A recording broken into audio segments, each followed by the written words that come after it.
Hello बच्चों, तो आप लोग कैसे हैं? उम्मीद करते हैं ठीक ठाक ही होंगे। चलिए, आज बहुत ही अच्छे एक टॉपिक के बारे में शुरुआत करते हैं, जो कि बाइनोमियल थ्योरम, जिसका नाम है। अलजेब्रा का ही टॉपिक है। इससे बहुत अच्छे अच्छे क्वेश्चन पूछे जाते हैं, लेकिन बच्चे इग्नोर करते हैं क्योंकि उनको लगता है कि नहीं, चलो ठीक से समझ में नहीं पाता है कितना बच्चा। ठीक है, तो उस चीज़ को हम लोग कोशिश करेंगे कि अच्छे से समझने की कोशिश करेंगे। ठीक है, तो चलिए आज पढ़ते हैं बाइनोमियल थ्योरम चैप्टर के बारे में। ठीक है, चलिए हेडिंग दीजिए बाइनोमियल थ्योरम।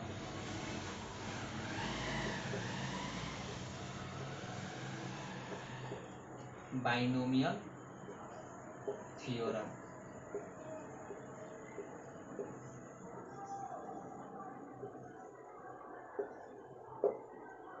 ठीक है, चलिए बाइनोमियल थ्योरम के बारे में कुछ जानते हैं। चलिए, तो सबसे पहले इसके इसके बारे में कि बाइनोमियल थ्योरम के जानने से पहले बाइनोमियल एक्सप्रेशन के बारे में जानते हैं। बाइनोमियल एक्सप्रेशन, तो बाइनोमियल एक्सप्रेशन में एक एक्सप्रेशन टर्म है। एक्सप्रेशन किसको कहते हैं? और एक्सप्रेशन हुआ तो एक इक्वेशन भी होता है। इक्वेशन किसको कहते हैं और एक्सप्रेशन किसको कहते हैं? सबसे पहले इसके बारे में डिफरेंस जानते हैं। ठीक है, तो अब हम लोग बात करते हैं एक्सप्रेशन और इक्वेशन। एक्सप्रेशन जो y बराबर कुछ दिया रहेगा। ठीक है, इक्वेशन मतलब कि जो भी y बराबर जीरो, मतलब कि कोई भी इक्वेशन होगा तो उसके इक्वल टू जीरो होगा, तो इक्वेशन उसको बोलते हैं। एक्सप्रेशन मतलब कि उसके इक्वल टू जीरो नहीं होगा, वो y बराबर एक्स स्क्वायर प्लस 3x इस तरह का रहेगा, तो उसको एक्सप्रेशन बोलते हैं। ठीक है, तो चलिए पहले जानते हैं बाइनोमियल एक्सप्रेशन के बारे में। तो लिखते हैं कुछ बाइनोमियल एक्सप्रेशन के बारे में। Binomial expression,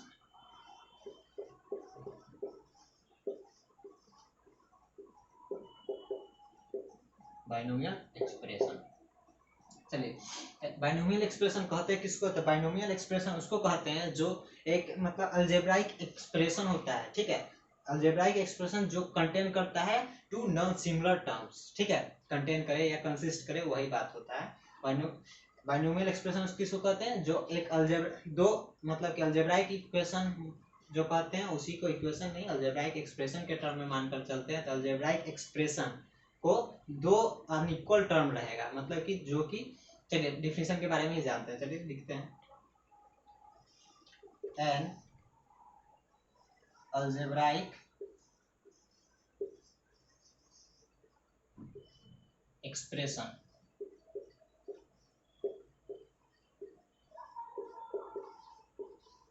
which consists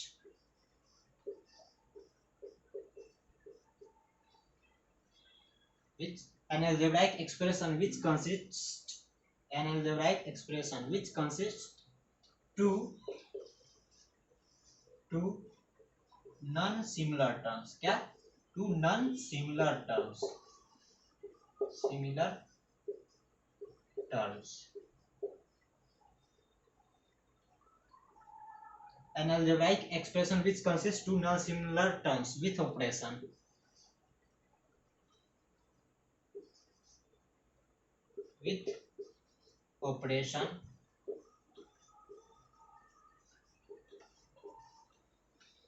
With operation addition and subtraction. क्या? with operation addition and subtraction. with operation addition and subtraction is known as क्या? Binomial expression.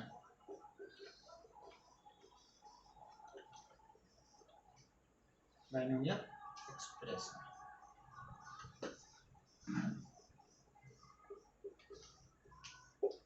ओके, क्या क्या लिख दिए हम लोग? चलिए एक एक टर्म के बारे में समझेंगे, एक एक चीज का मीनिंग जानेंगे। ठीक है, an algebraic expression. Algebraic expression किसको कहेंगे? तो अल्जेब्राइक एक्सप्रेशन उसको कहेंगे जो y बराबर x square plus x plus two something, मतलब y बराबर कुछ न कुछ हो। ठीक है, लेकिन जीरो ना हो, तो उसको क्या कहते हैं? Algebraic expression. अगर उसी में अगर y बराबर जीरो हो या x square plus x plus two बराबर जीरो, इस तरह का कुछ हो, तो उसको अल्जेब्राइक इक्वेशन बोलते हैं। तो अल्जेब्राइक एक्सप्रेशन किसको बोलते हैं? समझ गया अच्छे से। चलिए, तो an algebraic expression which consist to non similar terms, मतलब कि दो नॉन सिमिलर टर्म्स कंसिस्ट करना चाहिए, ठीक। विथ ऑपरेशन क्या ऑपरेशन में क्या क्या यहाँ पे ये एडिशन के बारे में चर्चा की और क्या किसके बारे में चर्चा की, सब्ट्रैक्शन के बारे में। मतलब कि ये बाइनोमियल एक्सप्रेशन में जब भी होगा तो इस तरह का कंडीशन होगा, एडिशन या सब्ट्रैक्शन ही होगा, ठीक है। तो इसको कहते हैं क्या, बाइनोमियल एक्सप्रेशन। चलिए तो इसका एग्जांपल कुछ देख लेते हैं। इसका एग्जांपल क्या क्या हो सकता है, जैसे देखिए 2x + 1/x, पहला एग्जांपल हम लोग का। चलिए तो ये हो गया क्या, देखिए ये भी देखिए ऐड किए, ये भी अलजेब्रा का एक है, ये भी अलजेब्रा का। तो टू नॉन सिमिलर टर्म्स मतलब कि विच consist to non similar terms, देखिए दो नॉन सिमिलर टर्म्स है कंसिस्ट कर रहा है, ठीक। तो इस तरह का जो भी होगा वो सब क्या हो जाएगा, बाइनोमियल एक्सप्रेशन। 3x² + 4/x³ ये सब क्या हो गया, बाइनोमियल एक्सप्रेशन हो गया। चलिए तो बाइनोमियल एक्सप्रेशन के बारे में जान लिए, ठीक। तो अब समझ गए बाइनोमियल एक्सप्रेशन के बारे में। चलिए तो अब आगे अब आते हैं बाइनोमियल थ्योरम के बारे में। बाइनोमियल थ्योरम कहता क्या है, चलिए तो इसको मिटाते हैं, तब तक बोलते हैं कि हाँ बाइनोमियल थ्योरम कहता है इसको। हाँ तो क्या बता रहे थे, तो बता रहे थे कि यही बाइनोमियल एक्सप्रेशन के बारे में तो जान गए। अब आते हैं बाइनोमियल थ्योरम के बारे में। तो बाइनोमियल थ्योरम किसको कहते हैं, बाइनोमियल थ्योरम उसको कहते हैं कि बाइनोमियल थ्योरम उसको कहते हैं कि एन बाइनोमियल, मतलब इस तरह से कह सकते हैं बाइनोमियल एक्सप्रेशन में ही जो पावर, बाइनोमियल एक्सप्रेशन के जो पावर होगा, पावर में यहाँ पे क्या होगा, सिर्फ पॉजिटिव पावर को यहाँ पर इसमें दिया गया नाम क्या, इंडेक्स दिया गया है, ठीक है। पावर को इंडेक्स के नाम से मतलब बहुत सारा लोग, मतलब हम लोग के पूर्वज लोग जो भी है, विदेशिया सब जो भी है, तो नाम दे दिया कि हाँ उस पावर को इंडेक्स बोलते हैं, ठीक है। तो अब इंडेक्स बोलते हैं तो बोलते हैं, बोलना पड़ेगा हम लोग को भी, ठीक है। तो अब हम लोग अब किसके बारे में हेडिंग देते हैं, binomial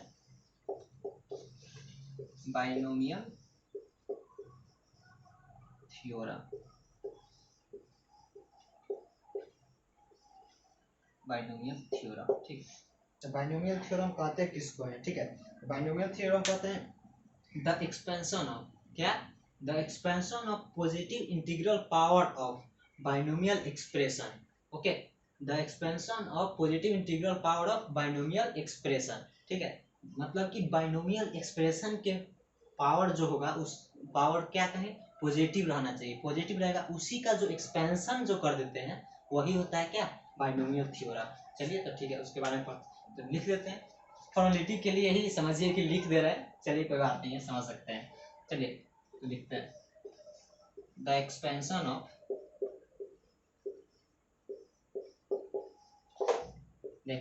of positive integral power of, the expansion of positive integral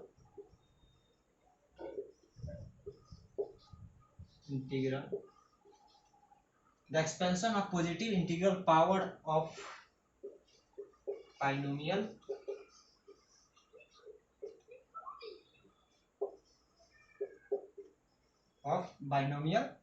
expression,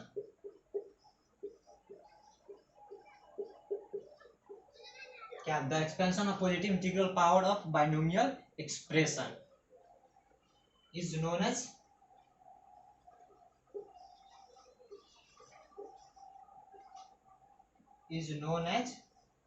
binomial theorem,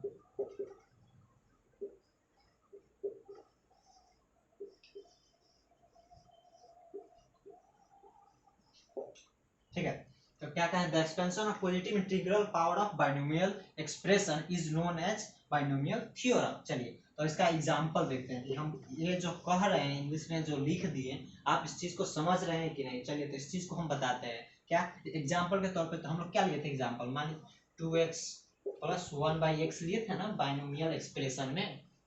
तो इसमें पहला एग्जाम्पल बाइनोमियल एक्सप्रेशन में क्या लिए थे एग्जाम्पल, 2x + 1/x, लेकिन यहाँ पे क्या करा है, इंटीग्रल, पॉजिटिव इंटीग्रल पावर, क्या, पॉजिटिव इंटीग्रल पावर, तो मतलब कि इसके पावर में कोई भी पॉजिटिव होगा, तो मान लेते हैं टू पॉजिटिव नंबर है ना भाई। तो चलिए तो इसके नंबर को मानिए, इसी का जो एक्सपेंशन जो होगा वही क्या होगा, इसी का जो एक्सपेंशन जो होगा वही क्या होता है, बाइनोमियल थ्योरम होता है। ठीक है, इसी तरह से दूसरा एग्जांपल में देख सकते हैं 4x³ plus 1y x to the power 1, कोई बात नहीं है 3 हो जाएगा। ठीक है, तो मतलब इसी का एक्सपेंशन जो करेंगे वही बाइनोमियल थ्योरम कहलाता है।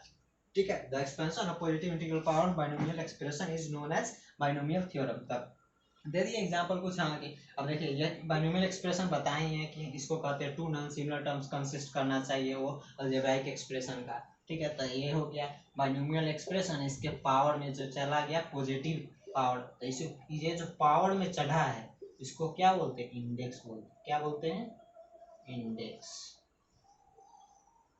कहीं कहीं बुक में लिखा रहेगा, पढ़िएगा तो बहुत पता चलेगा यहाँ क्या दिया हुआ। ठीक है, इसको क्या बोलते हैं, इंडेक्स बोलते हैं। इंडेक्स पावर को इंडेक्स मतलब कहा गया है। चलिए ठीक है, तो ये समझ गए। चलिए तो अब आगे पढ़ते हैं कुछ। अब इसी को जनरलाइज मतलब कि जैसे कोई भी चीज होता है ना, तो उसमें मतलब होता है कि आप अच्छे से उस चीज को सीख रहे हैं, लेकिन उसी का जो जनरलाइज फॉर्म जो होता है ना वो टफ होता है। जैसे आप ऐसे पढ़ रहे हैं क्वाड्रेटिक इक्वेशन में ही, चाहे कोई भी देखते होंगे तो x² + x+2 या x² + 3x + 5, ये सब सुनने में आसान लगता है। जहाँ पर आ जाता है आर्बिट्री कांस्टेंट आ जाता है ax² + bx + c, ये जनरलाइज फॉर्म होता है क्वाड्रेटिक इक्वेशन। ये सब आता है तो वहाँ पे क्या करता है, डिस्टर्ब करता है। क्योंकि जिंदगी भर तो पढ़े हैं हम लोग क्या x² + 3x + 2 इस तरह का इक्वेशन, लेकिन आ जाता है क्या ax² + bx + c, तो हम लोग डिस्टर्ब होने लगते हैं। बस यही जो जनरलाइज फॉर्म होता है उसी को हम लोग एडॉप्ट नहीं कर पाते हैं। एडॉप्ट जिस दिन से करने लगे या सीख गए जिस दिन से करना, उस दिन से हम लोग आगे बढ़ने की तरफ चल देंगे। ठीक है, उस दिन से आप लोग को मतलब कि आसान हो जाएगा पढ़ना और। ठीक है, तो चलिए तो हम लोग जैसे अब इसी का क्या कहें, अब लेते हैं यहाँ पे, मान लिए कि दो अलजेब्राइक एक्सप्रेशन ये है। अब इसी को अब बाइनोमियल एक्सप्रेशन इसको कह दी, ये चीज को बाइनोमियल एक्सप्रेशन कर दी। अब पावर में n ले लिए, क्या कर रहे हैं, जनरलाइज कर रहे हैं, इसी का एक्सपेंशन किया गया। ठीक है, जनरलाइज कर रहे हैं। अब यहाँ पे अब देखिए x + y, ये जो n था इसी को क्या कहें, इंडेक्स बताएं। पावर जो होता है उसको क्या बोलते हैं, इंडेक्स बोलते हैं। n क्या है यहाँ पे, n बिलोंग्स टू, या तो होल नंबर कह सकते हैं या नेचुरल नंबर कह दीजिए, होल नंबर।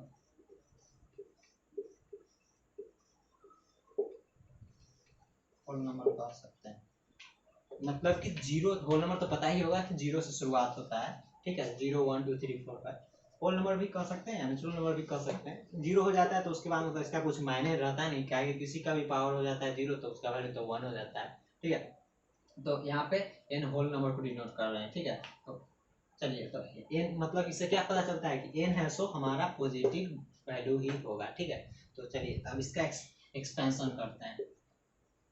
इसका एक्सपेंशन करते हैं तो अब एक्सपेंशन में मतलब लिखा है गया NC0। ठीक है, बताते हैं कि ये मतलब होता है क्या है। ठीक है, NC0 x to the power n into y to the power 0। ठीक है, देखिए ये यहाँ पे NC, चलिए आगे इसको लिख देते हैं पहले, उसके बाद समझा दिएंगे। अब आगे बढ़ेंगे तो NC1 into x to the power n-1 into y to the power 1।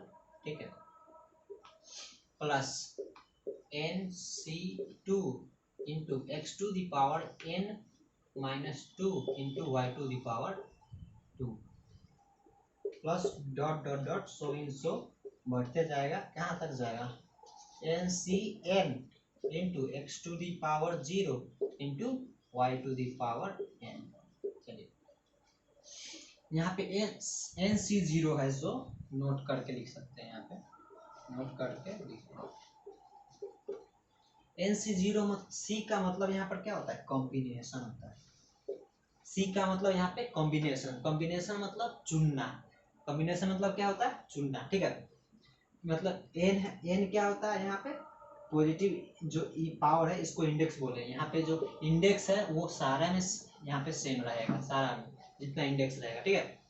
तो एन जो है हमारा इंडेक्स आता है। NC0 मतलब कि एन जैसे कि आप समझ सकते हैं कि कोई 5 बच्चा दिया हुआ है, ठीक है, 5 में से 0 बच्चा चुनने का तरीका, ठीक है, मतलब कि CS से कॉम्बिनेशन। यहाँ पे मान लीजिए n के जगह पर 5 रहता है, 5C0 मतलब 5 में से 0 बच्चा चुनने का तरीका कितना तरीका हो सकता है? एक तरीका हो सकता है कि हम चुनेंगे ही नहीं, मतलब कि वही चीज जो चुने नहीं वही एक तरीका होगा जो कि तरीका होगा, ठीक है। तो यहाँ पे लिख देते हैं कुछ नोट करके, NC0 मतलब कि n बच्चा में से 0 बच्चा चुनने का तरीका कितना हुआ? 1, इसीलिए इसको वैल्यू 1 कर देते हैं। विजुअलाइजेशन एक तरह से करवा करके बता रहे हैं, इसका प्रूफ मतलब बाद में आप चैप्टर जो पढ़िएगा परम्यूटेशन एंड कॉम्बिनेशन तो उसमें आप देख सकते हैं, ठीक है। NC0 मतलब वैल्यू 1 हो गया, ठीक है। अब NCN, ठीक है, NCN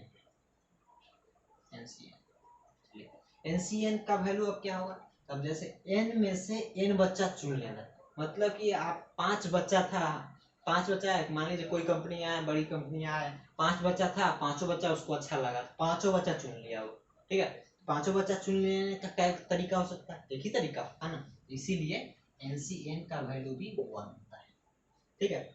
अब आया वैल्यू NC1, ठीक है। NC1 मतलब क्या हो गया कि मान लीजिए 5 बच्चा था, ठीक, NC1 का C मतलब कॉम्बिनेशन बताया नहीं है, 5 बच्चा, मान लीजिए n का वैल्यू 5 लिए ना, तो 5 बच्चा में से एक बच्चा चुनने का तरीका, 5 में से एक बच्चा चुनने का तरीका कितना हो सकता है? जैसे मान लीजिए 5 बच्चा बैठा हुआ है एक बेंच पे कहीं भी, तो उस 5 में से 5 बच्चा चुने, 5 में से एक बच्चा चुनने का तरीका, एक बार हम उसको चुनेंगे, एक बार फिर दूसरे वाले को चुनेंगे, या एक बार तीसरे वाले को चुन सकते हैं, एक बार चौथे वाले को चुन सकते हैं, एक बार 5वें वाले को चुन सकते हैं, तो ठीक। तो मतलब कि ऐसा ऐसा कितने बार कर सकते हैं? 5 बार कर सकते हैं, ठीक। मतलब कि 5C1 मतलब 5 में से एक बच्चा चुनने का तरीका भी 5 ही तरीका हुआ। तो मतलब NC1 मतलब कि n बच्चा में से एक बच्चा हमको चुनना है, तो मतलब कितना होगा? उसका n तरीका होगा। चलिए इसका NC1 का वैल्यू n। चलिए एक फार्मूला है, ये हो गया, एक ये हो गया और एक ये हो गया।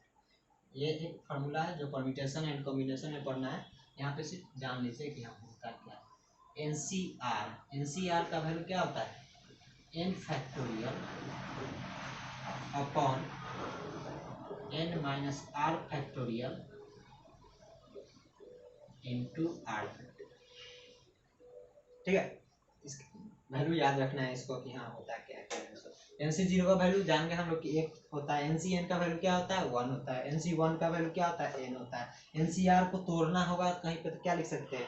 Factorial n upon n minus r factorial into r factorial. चलिए एक और यहाँ पे जानते हैं, एक और यहाँ पे जानते हैं कि NC, मान लीजिए कि ये तो ठीक है, चलिए अब यहाँ पे क्या होता है? NCR इज इक्वल टू एक और चीज लिख सकते हैं हम लोग, क्या? NCN minus R। ये कैसे?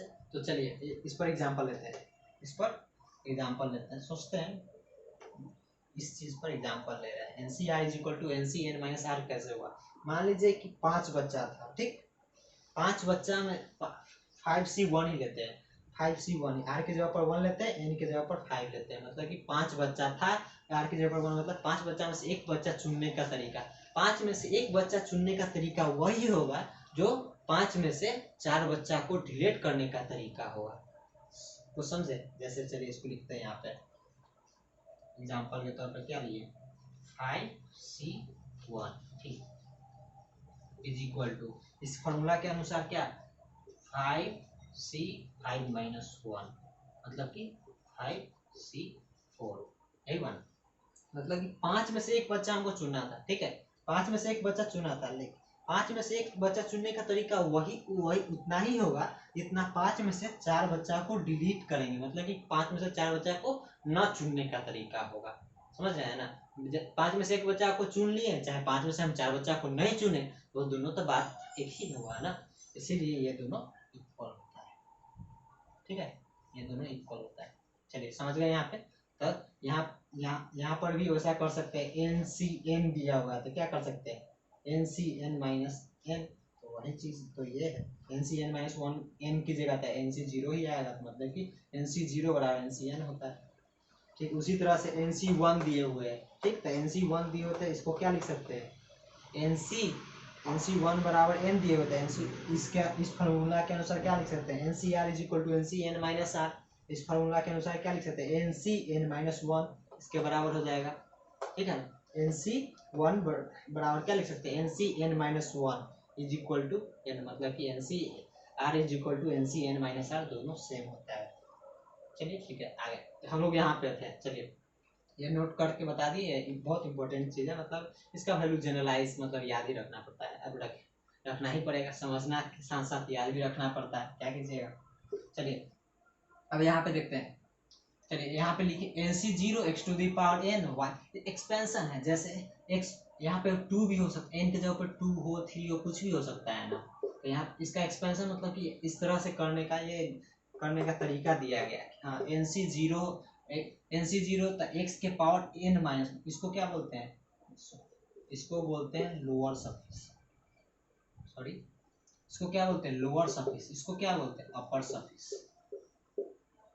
लोअर सफिक्स और अपर सफिक्स। ठीक है, एक फर्स्ट वाला कौन है और सेकेंड वाला ये है। फर्स्ट एक्स है हमारा और सेकेंड वाई है। चलिए तब एन सी जीरो लिखे इनटू फर्स्ट के power lower upper suffix minus lower suffix. Upper suffix ये हुआ, लोअर सफिक्स हुआ। अब upper suffix minus lower suffix मतलब एन माइनस जीरो किए तो क्या आया, एन आएगा। अब जो सेकेंड वाला टर्म पर डायरेक्ट जो लोअर सफिक्स रहता है वो पावर चढ़ जाता है। थोड़ा दिक्कत लग रहा है कि अपर सफिक्स क्या है, लोअर सफिक्स क्या है, मतलब लगता है अंदर से कि पहली बार सुन रहे हैं तो थोड़ा लगता है कि नहीं ये क्या है। अब चलिए तो आपके ही भाषा में बोलते हैं। चलिए तो मतलब कि जो नीचे वाला है आर की जगह पर, यहाँ पे आर जो बताएं, आर की जगह पर नीचे वाला है सो डायरेक्ट पावर चढ़ जाएगा वाई पर, और ऊपर वाला और नीचे वाले को घटा करके डायरेक्ट पावर चढ़ जाएगा एन पे। देखिए उसी तरह से आगे भी बढ़ेगा तो एन सी वन है। ठीक, तो एक्स के पावर क्या हुआ, एन माइनस वन, और वाई के पावर क्या हो गया, सीधे ये वाला। उसी तरह से आगे बढ़ते चलेगा। एन सी टू है यहाँ पे, तो उसी तरह से आगे देखें तो क्या होगा, एक्स के पावर क्या होगा, N minus two, N minus two, Y के पावर क्या चढ़ गया, सीधे ऊपर चढ़ गया नीचे वाला। ठीक है, तो वाई के पावर टू हो गया। उसी तरह से बढ़ते जाएंगे कहाँ तक, एन सी एन तक बढ़ते चलेगा। तो यहाँ पे क्या होगा, डायरेक्ट एन सी एन तक गया था, एन एक्स के पावर एन माइनस एन होगा तो जीरो हो गया, और सीधे नीचे वाला क्या होता है, डायरेक्ट वाई पर चढ़ जाता है पावर, तो वाई पावर एन हो गया। चलिए अब इसी में पूछेगा कि आपको ये जो पूरा एक्सपेंशन किए हैं इसमें टोटल नंबर ऑफ टर्म कितना हुआ, ये टोटल नंबर ऑफ टर्म कितना हुआ तो आप बताइएगा ना। देखिए जीरो से स्टार्ट हो रहा है, चलिए जीरो को हम छोड़ते हैं, वन से स्टार्ट हो रहा है, यहाँ देख रहे हैं एन तक गया, 1 2 3 आगे बढ़ते जाएगा ना, एन तक गया था। एक से एन तक तो क्या हो गया, एन को टर्म होगा। ठीक, एक से एन तक तो यहाँ एन को टर्म होगा, लेकिन एक जीरो भी एन सी जीरो वाला भी है, मतलब कि टोटल टर्म इसमें पूछेगा तो कितना होगा, total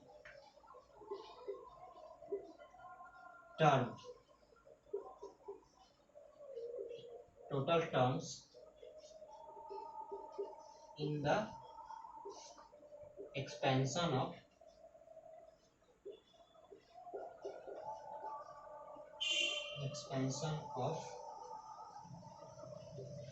x plus y to the power n, क्या बताएंगे, n plus 1 टर्म, मतलब कि जितना इंडेक्स रहेगा उससे एक ज्यादा होता है टोटल नंबर ऑफ टर्म। अब इसको एग्जांपल के तौर पे देखिए, जैसे हम लोग जिन बच्चे से तो पढ़ते हैं a प्लस बी के पावर 2 रहता है, तो पढ़ते हैं a square plus 2ab plus B square, पढ़ते हैं ना। तो चलिए देखिए यहाँ पे इंडेक्स कितना है, इंडेक्स मतलब यहाँ पे पावर में क्या कितना है, 2 है, तो टर्म कितना दिया है, 1 2 और 3, यही चीज बताया गया एग्जाम्पल में। Total number of terms in the expansion of x plus Y to the power n, तो कितना हो गया n प्लस 1। ठीक है, a प्लस बी का होल स्क्वायर बराबर a square plus 2ab plus B square से इसको बताएं कि हाँ ये चीज ऐसे भी होता है। चलिए आगे देखते हैं। अब इसी में पूछेगा total binomial coefficient, binomial coefficient इसमें पूछेगा, इसमें जो एक्सपेंशन किए x प्लस वाई के पावर n में, तो इसमें बाइनोमियल कोएफिशिएंट कौन कौन है? बाइनोमियल कोएफिशिएंट लिखते हैं, बाइनोमियल कोएफिशिएंट।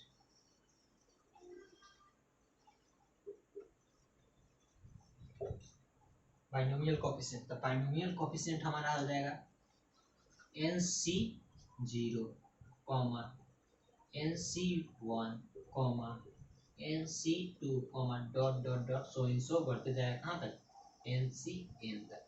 ये सब हमारा क्या हो गया, बाइनोमियल कोएफिशिएंट। कोएफिशिएंट अलग होता है और बाइनोमियल कोएफिशिएंट अलग होता है। इसको लिए x और y को लिए, तो इसलिए यहाँ पे हमारे इस क्वेश्चन के अनुसार बाइनोमियल कोएफिशिएंट और कोएफिशिएंट दोनों सेम है, क्योंकि y के मल्टीप्लिकेशन में भी 1 है और x के भी मल्टीप्लिकेशन में 1 ही है, मतलब कि x का कोएफिशिएंट भी 1 है और y का कोएफिशिएंट भी 1 है। इसीलिए हमारा यहाँ पे बाइनोमियल कोएफिशिएंट, और सीधे कोएफिशिएंट भी पूछेगा तो इस एक्सपेंशन के लिए यही हो जाएगा। क्या ठीक है, समझ में आ गया यहाँ तक? चलिए तो आगे अब बढ़ते हैं। ठीक है, कुछ क्वेश्चन देते हैं और एक्सपेंशन कीजिएगा। तो हम बता रहे थे, चलिए तो ये समझ गए कि यहाँ क्या होता है, बाइनोमियल कोएफिशिएंट क्या है। चलिए तो अब टोटल नंबर ऑफ टर्म कोई भी पूछेगा आपसे, कोई भी बाइनोमियल थ्योरम दे देगा, उसमें पूछेगा कि इसमें टोटल नंबर ऑफ टर्म कितना होगा, तो आप बता सकते हैं ना कि हाँ टोटल नंबर ऑफ टर्म होगा, जितना इंडेक्स रहेगा उससे एक ज़्यादा होता है टोटल नंबर ऑफ टर्म्स। ठीक है, चलिए तो कुछ एक्सपेंशन तो दिखाएं, लेकिन अब आप कुछ करके बताइए, या चाहे हम ही पहले कर देते हैं क्वेश्चन। x प्लस 1/x to the power 5 index 5। सबसे पहला इसमें इंडेक्स 5 दिया हुआ है। ठीक है, इंडेक्स 5 दिए हुए हैं, तो इसमें टोटल नंबर ऑफ टर्म कितना निकलेगा, इसमें total number of terms, total number of terms कितना होगा, 6 होगा। ठीक है, ऐसे में बाइनोमियल कोएफिशिएंट अगर पूछे, binomial coefficient,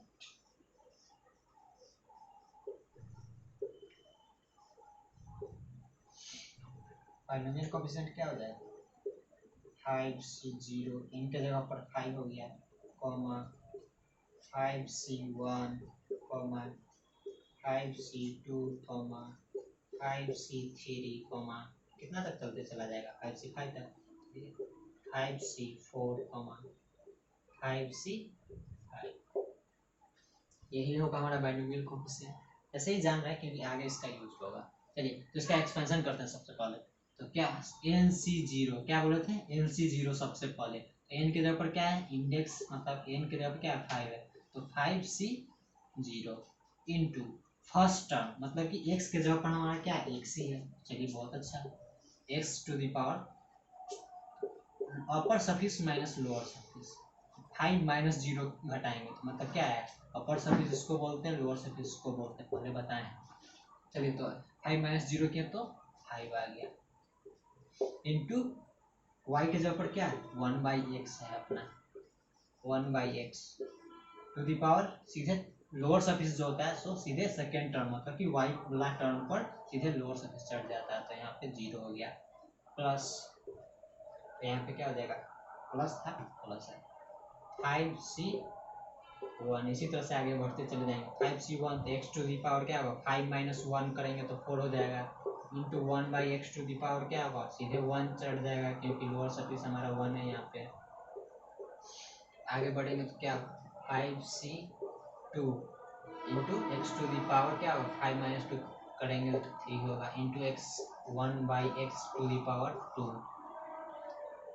plus 5C3 into X to the power 5 minus 3 किए तो कितना आएगा, 5 माइनस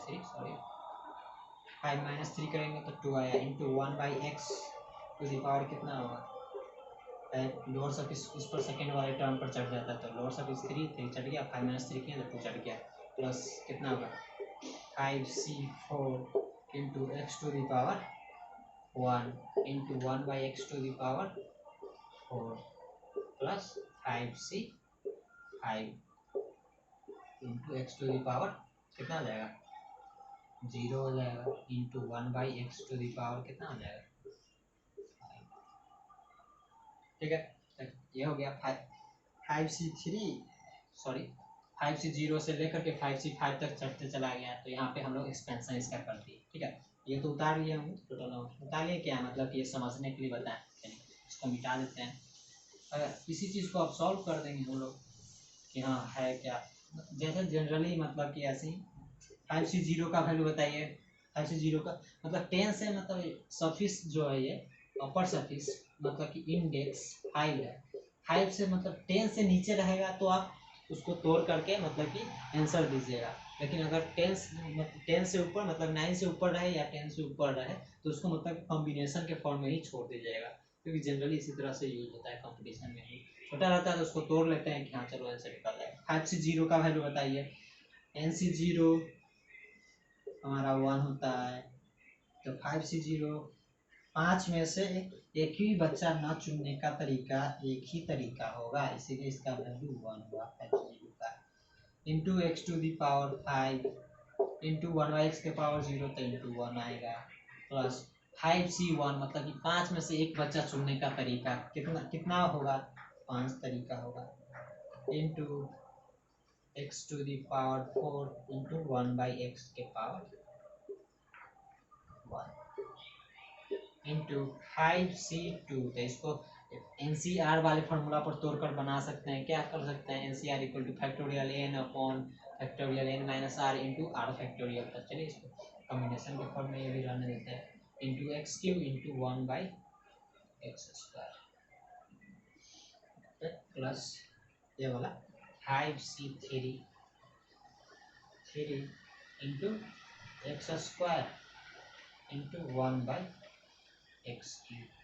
ओके, आगे क्या था 5c4 into X into 1/x to the power 4 plus 5c5 into 1/x के पावर 5। चलिए जो कटने छटने वाला है तो उसको अधिक कर लेते हैं, काट लेते हैं, छाट लेते हैं। चलिए फैक्टोरियल एक और नोट करके लिखते हैं, आप उसको मिटा देते हैं।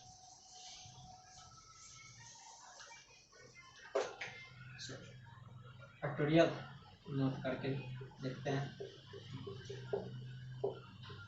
फैक्टोरियल तो बोल रहे हैं, लेकिन फैक्टोरियल का मतलब आप समझे कि नहीं, चलिए तो हम आपको बताते हैं। फैक्टोरियल का मतलब होता है जैसे 3 फैक्टोरियल मतलब कि 3 से लेके नेचुरल नंबर लास्ट जो होगा, जितना फैक्टोरियल होगा उससे लास्ट घटते घटते नेचुरल नंबर जो लिस्ट नेचुरल नंबर होता है वहां तक मल्टीप्लिकेशन के फॉर्म में चलते चला जाता है, उसी को फैक्टोरियल बोलते हैं। जैसे 3 है 3 फैक्टोरियल तो 3 इंटू 2 इंटू 1 क्या हो जाएगा 6 हो जाएगा। उसी तरह से 2 फैक्टोरियल आता है तो 2 इंटू 1। उसी तरह से 3 फैक्टोरियल सॉरी इसी तरह से 4 फैक्टोरियल आता तो कितना आ जाएगा 4 इंटू 3 इंटू 2 इंटू 1 इज कितना हो जाएगा 24 फैक्टोरियल। 5 उसी तरह से रहता तो कितना होता है 5 इंटू 4 इंटू 3 इंटू 2 इंटू 1। या इसी को ये भी लिख सकते थे 5 इंटू 4 फैक्टोरियल, या इसी को कह सकते हैं 5 इंटू 4 इंटू 3 फैक्टोरियल। कितना हो जाएगा 120 हो जाएगा। समझ रहे हैं कि 5 इंटू 4 इंटू 3 फैक्टोरियल कैसे लिखें, 5 इंटू 4 फैक्टोरियल कैसे लिखें। 4 फैक्टोरियल लिखेंगे तो 4 गुना 3 इंटू 2 इंटू 1 आ जाएगा। 5 इंटू 4 फिर 3 फैक्टोरियल था 3 इंटू 2 इंटू 1 आ जाएगा, ऑटोमेटिकली आ जाएगा। तो इस तरह से लिखते हैं। चलिए 6 फैक्टोरियल 6 फैक्टोरियल है तो क्या होगा 6 इंटू 5 फैक्टोरियल कहें या 6 into 5 into 4 into 3 into 2 into 1 वैसे भी कह सकते हैं। चलिए इसका वैल्यू कितना है 720। जनरली इतना तक याद मुंह पर मतलब कि रेगुलर तरीके से याद रहना चाहिए। ठीक है, आगे से 7 फैक्टोरियल भी होगा, लिख देते हैं। 7 फैक्टोरियल क्या होगा 7 इंटू 6 फैक्टोरियल, तो 6 फैक्टोरियल का वैल्यू पता है तो आप बता दीजिएगा कितना, 5040 इतना काफ़ी है। ऐसे 10 तक याद रखिएगा तो अच्छा रहेगा, कोई बात उसके लिए कठिन नहीं है। चलिए 7 फैक्टोरियल हो गया, चलिए आगे 8 फैक्टोरियल की जगह है। चलो 8 फैक्टोरियल को क्या कर सकते हैं, 8 इंटू 7 फैक्टोरियल कितना हो जाएगा बताइए आप ही लोग, 4320 मतलब कि 40,320। चलिए 8 फैक्टोरियल तक बता दीजिए। चलिए नीचे बोर्ड में भी अब जगह नहीं होता है। चलिए आगे, तो आगे देखते हैं, अब इसी को तोड़ते हैं क्या, 5C3 तोड़ते क्या, 5C3 जैसे अब यहाँ पे NCR इक्वल टू बताया था ना, NCR is equal to n factorial upon n minus r factorial into r factorial, ये था। तो चलिए तो NCR ये फॉर्मूला लोग हम हर जगह यूज कर सकते, होगा ही होगा। चलिए तो यहाँ पे क्या है हमारा, सबसे पहला है इसको तो तोड़ चुके थे, तो x मल्टीप्लाई करेंगे तो x to the power 5 plus, चलिए यहाँ पे क्या x to the power 5, 5C1 का वैल्यू 5 आया था, तो x टू द पावर 4 है, नीचे में x है तो कितना हो जाएगा 5x क्यूब हो जाएगा, प्लस 5C2 है तो 5C2 को तोड़ेंगे। चलिए ये तो देख लिया ना, चलिए इसको मिटाते हैं नोट को। 5C2 को देखेंगे तो 5C2 को कैसे NCR पर उस पर बैठा कर देखेंगे तो 5C2 क्या हो जाएगा, factorial 5 upon factorial 5 minus 2 into 2 factorial का 5C2। चलिए क्या हो जाएगा 5 factorial into 5 minus 2 factorial into 2 factorial, इस फॉर्मूला के आधार पर ये फॉर्मूला होता है। चलिए तो 5 फैक्टोरियल लिखेंगे अपॉन 5 माइनस 2 कितना हुआ 3 फैक्टोरियल इंटू 2 फैक्टोरियल, इसको सॉल्व करेंगे कितना आएगा 5 इंटू 4 इंटू 3 फैक्टोरियल लिख सकते हैं अपॉन, पहले बता चुके हैं नोट में, ठीक है 3 फैक्टोरियल इंटू 2 फैक्टोरियल क्या लिखेंगे 2 इंटू 1, कितना होगा 3 फैक्टोरियल से 3 फैक्टोरियल चला गया, 2 से 2 चला गया तो कितना वैल्यू आ गया इसका 10 वैल्यू आ गया। चलिए यहाँ पे ध्यान दीजिएगा, बताए थे कि n में से मतलब 5 में से एक बच्चा चुनने का तरीका वही होता है जो कि 5 में से 9 बच्चा डिलीट करने का या 5 में से 9 बच्चा न चुनने का तरीका होता है। उसी तरह से 5 में से 2 बच्चा चुनने का तरीका वही होगा जो 5 में से 3 बच्चा को छोड़ देने मतलब कि डिलीट करने का तरीका, मतलब कि 5C2 इज इक्वल टू क्या आ जाएगा 5C3, कौन सा फॉर्मूला से NCR is equal to NCN minus R, इस फॉर्मूला से ये वाला विजुअलाइजेशन करा दिए ना कि हाँ 5C2 मतलब कि 5 में से 2 बच्चा को चुनने का तरीका वही होगा जो कि 5 में से 3 बच्चा को छांटने का तरीका होगा, ठीक है। इसीलिए 5C2 इक्वल टू 5C3 आया, मतलब कि 5C2 का जो वैल्यू होगा वही 5C3 का वैल्यू। चलिए तो यहाँ पे देखते हैं 5C2 का वैल्यू क्या आ गया 10 आ गया into x to the power 3 है और नीचे में x टू द पावर 2 है, तो ऊपर जाएगा तो क्या होगा पावर घट जाएगा तो कितना होगा इंटू 10x हो जाएगा, प्लस 5C3 का वैल्यू वही होगा जो 5C2 का होगा, तो यहाँ पे क्या हो जाएगा 10 इंटू एक्स स्क्वायर है ऊपर में, नीचे में x क्यूब होता है, घट करके कितना हो जाएगा x टू द पावर -1 लिख सकते हैं ना, 1/x होगा तो उसको लिख सकते हैं x टू द पावर -1। आगे 5C4 उसी तरह से 5C4 मतलब कि 5C4 मतलब क्या हुआ इज इक्वल टू 5C1, यही फॉर्मूला से 5 में से 4 बच्चा को चुनने का तरीका वही होगा जो 5 में से एक बच्चा चुनने का तरीका होगा, क्योंकि 5 में से एक बच्चा चुनिए चाहे 5 में से 4 बच्चा को डिलीट कीजिए, बात वही होगा। इसीलिए 5C4 का जो वैल्यू होगा वही 5C1 का वैल्यू होगा, मतलब कि इसका वैल्यू कितना होगा 5C4 का 5C1 के बराबर मतलब कि 5, प्लस का साइन है तो प्लस दिए 5 हो गया। चलिए इंटू एक्स इंटू क्या है x इंटू 1/x के पावर 4, एक वो x कटेगा तो 1/x क्यूब बचेगा, 1/x क्यूब बचेगा तो क्या लिख सकते हैं x to the power -3, okay. आगे यहाँ पे 5C5, तो 5C5 में 5 में से 5 बच्चा चुनने का तरीका कितना होता है, एक तरीका होगा बता चुके हैं पहले एक होगा तो 5 का वैल्यू 1, 1 इंटू 1/x के पावर 5 हो गया, तो x टू द पावर 5 लिख सकते हैं, x to the power -5, 1/x के पावर 5 को लिख सकते हैं ना, x टू द पावर -5। हमारा फाइनल आंसर क्या हो गया?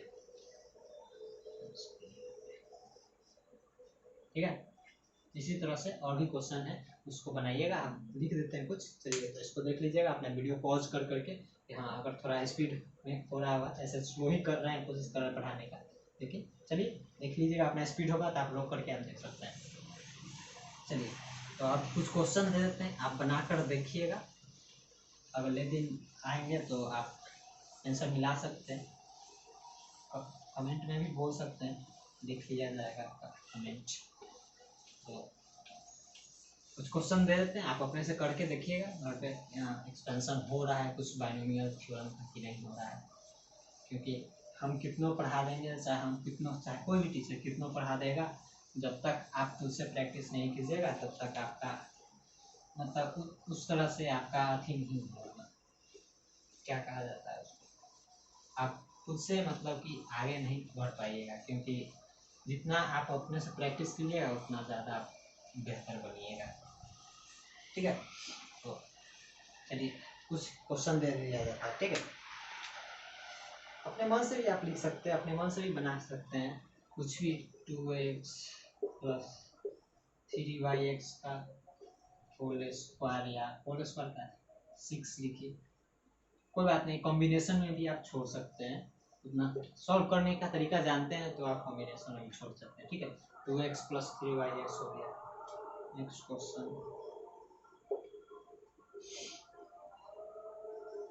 5x² + 1/x का होल 4 हो गया। दो ही क्वेश्चन बनाकर देखिए, खुद से बन जाना चाहिए आप लोग तो है ही तेज। चलिए ठीक है, तो आज के लिए लेक्चर यहीं पे समाप्त करते हैं। ठीक है।